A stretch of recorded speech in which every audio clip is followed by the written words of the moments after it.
Hello, in this video I'm gonna show you how to use and activate your keyboard clipboard on the Samsung Galaxy S22.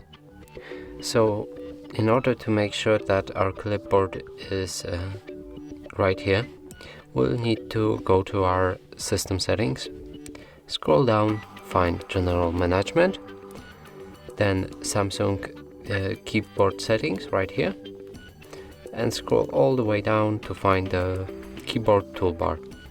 Now make sure that this one is enabled in order to see your clipboard. So now if we go back to the main keyboard, as you can see I have the clipboard icon right here, and now I'm gonna disable the setting, and there's no clipboard here.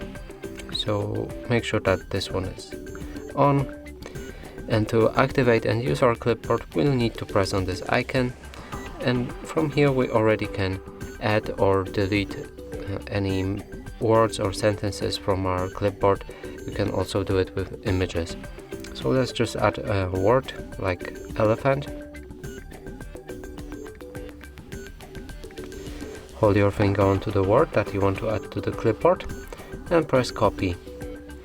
Now if we go back to the clipboard, it would be visible right here, and you can paste it multiple times and also delete it from the clipboard. And that's it for this video. Hope you like it. Please consider subscribing to our channel, leave a like and a comment below.